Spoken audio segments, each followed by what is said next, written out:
Boa noite, meus aterrorizados. Aqui é Angel Black com mais um vídeo de terror para vocês.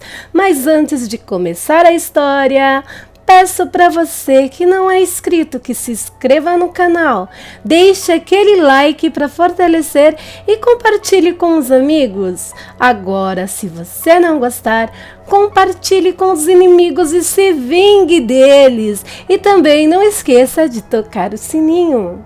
Antes da história também, quero agradecer aos grupos de Facebook que nos ajudam na divulgação do nosso trabalho.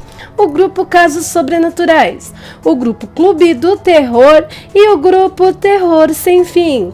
Também agradecer a canais parceiros que nos ajudam na divulgação e estão sempre nos prestigiando. O canal Contos e Relatos Assombrosos, o canal O Olho e o canal Aliena Mundi. E agora beijos para os inscritos, que é a parte que eu mais gosto. Kaique Frota, beijos. Guga 3000, beijos para você. E Viviane Maia, beijos, querida. Agora vamos à nossa história de terror.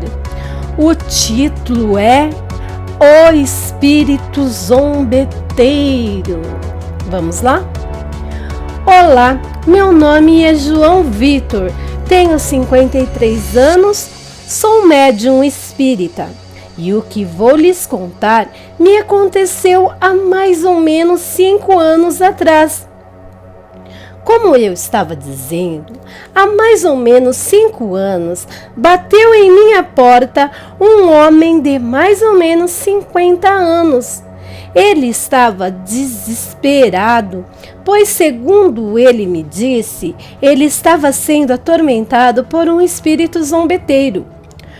O espírito, no início, derrubava tudo dentro da casa dele, arrastava os móveis, acendia e apagava as luzes.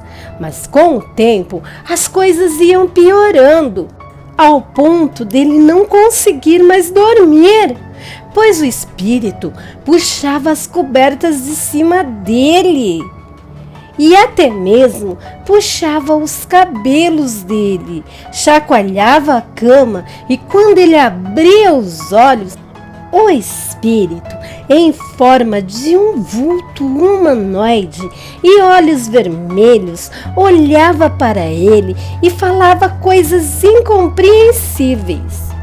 O espírito também atormentava a sua esposa, que por esse motivo foi embora da casa, levando com ela seus 2 filhos pequenos, e lhe avisou que não mais voltaria para aquela casa, pois ela tinha que proteger os seus filhos de seja lá o que fosse, o que estivesse acontecendo ali.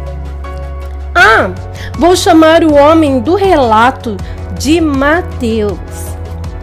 Mateus então mudou de casa. Já estava pronto para ir buscar sua esposa no outro dia, pois ele achava que até então o problema estava na antiga casa. Logo, ele foi dormir despreocupado, achando que estava tudo bem. Mas quando o relógio marcou 2:30 da madrugada, sua cama começou a sacudir com muito mais força que de costume, até que ele caísse no chão. Mateus ficou desesperado, pois o tal espírito o tinha seguido até a nova moradia. Ele estava agora sozinho. Sua esposa com medo de ficar perto dele, e não adiantava para onde ele fosse, o tal espírito o acompanhava.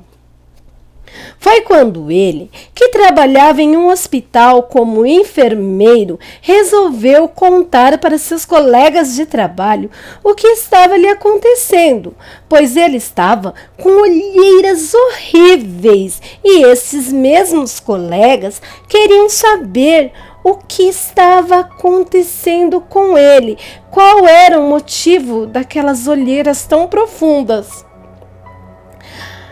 A maioria achava que ele estava com algum problema psiquiátrico e falaram com a diretoria do hospital, que então o afastaram do trabalho para que ele se tratasse, pois com esse tipo de distúrbio ele não estaria apto para cuidar de pessoas. Ele então saiu do hospital muito alterado, chorando muito, pois pelo menos quando ele estava no trabalho, o tal espírito não o perturbava. Agora ele ficaria sempre em casa, à mercê daquilo que vivia lhe atormentando. Então, ao invés de ir para casa, ele foi para um bar. Começou a tomar todas, na esperança de desmaiar de bêbado e ter pelo menos uma noite de paz. Mas foi nesse bar que, entre um gole e outro, alguém lhe deu meu endereço para que ele viesse até mim atrás de ajuda espiritual. E assim ele chegou até mim naquele dia, chorando como um louco. Convidei-o a entrar. Dei a ele uma água com açúcar. E assim que ele tomou, ele me contou tudo o que relatei acima. Depois de Mateus ter me contado toda a sua história, levei ele até a minha tenda. Aí que as coisas ficaram mesmo muito estranhas. Assim que entramos, as velas que sempre deixo acesa para meus guias e orixás se apagaram. Simplesmente apagaram e não tinha nenhuma corrente de ar ali. Voltei a acendê-las e novamente elas se apagaram. Aí então comecei a fazer minhas orações.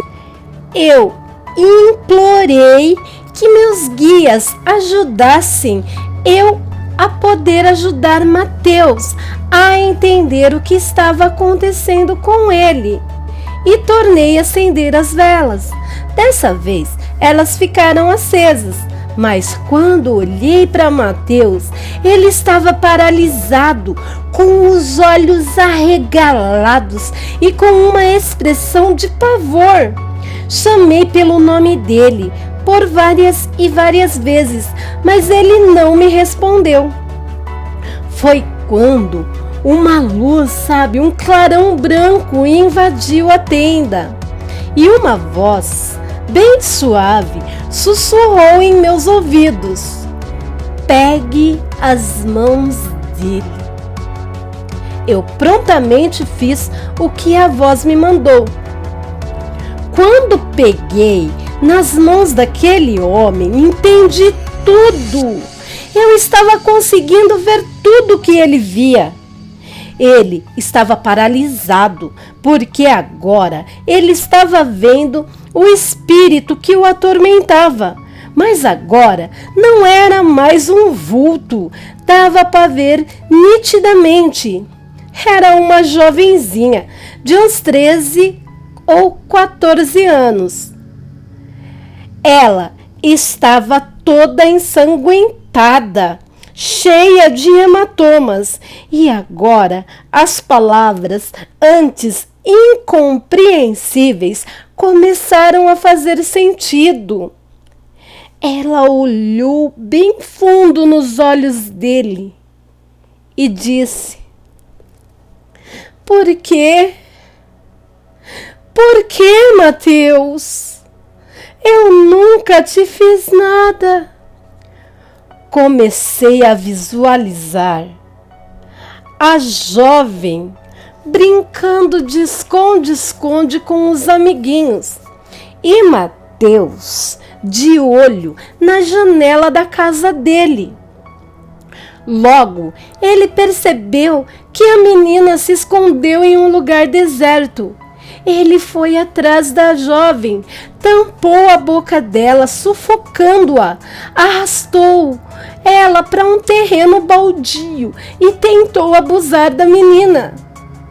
Mas a garota era guerreira, ela lutou muito, então ele lhe deu vários socos. Por fim, a estrangulou. Depois, quando ele viu a garota inerte no chão, ele logo deduziu que ela estava morta. Ele foi para sua casa, pegou uma faca para desmembrar e se livrar do corpo da garota. Mas quando ele começou a cortá-la, ela acordou. Ela ainda estava viva. Mas quando ela tentou gritar, ele tampou a sua boca e cortou sua garganta, fazendo assim a pobre jovem engasgar-se com o próprio sangue.